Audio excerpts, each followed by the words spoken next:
İnternetdə axtardığımız hər şeyin aniden silindiyini və bəşəriyyətin bütün rəqəmsal yaddaşının yox olduğunu təsəvvür edin. Biz hər an böyük bir rəqəmsal qiyamətin astanasındayıq.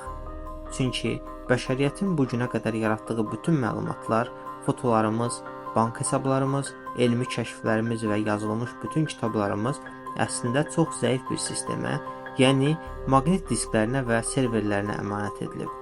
Bu cihazların ömrü isə bir neçə ildir. Bundan əlavə, Günəşdə baş verə biləcək güclü bir fırtına bütün bu elektron dünyanı bir saniyədə kül edə bilər.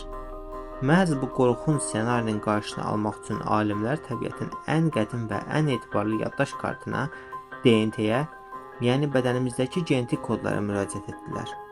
Harvard Universitetinin bioloqları sübut etdilər ki, DNT təkcə bioloji məlumatı deyil, həm də rəqəmsal datanı saxlamaq üçün mükəmməl bir vasitədir.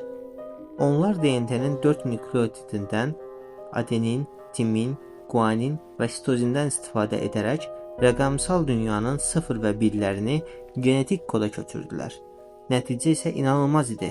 1 qram DNT-nin içərisinə təqribən 215 petabayt, yəni 215 milyon gigabayt məlumat yerləşdirmək mümkündür. Bu o deməkdir ki, bugün dünyadakı bütün internet datasını, çəkilmiş bütün filmləri, oxunmuş bütün mahnıları cəmi bir neçə qramlıq DNT mayyəsinin içərisində saxlamaq olar. Ən heyrətamiz tərəfi isə budur ki, bu məlumatlar minlərlə il boyunca heç bir enerji sərf etmədən, xarab olmadan qala bilir.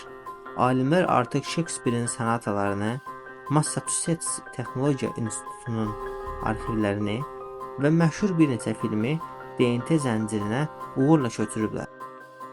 Lakin bu layihənin pərdə arxasında gəzən qorxulu bir iddia var. Bəzi gizli laboratoriyaların bu texnologiyanı başqa məqsədlər üçün istifadə etdiyini və hətta hal-hazırda bəzi gizli məlumatların yaşayan hansısa bir insana kodlaşdırıldığı deyilir.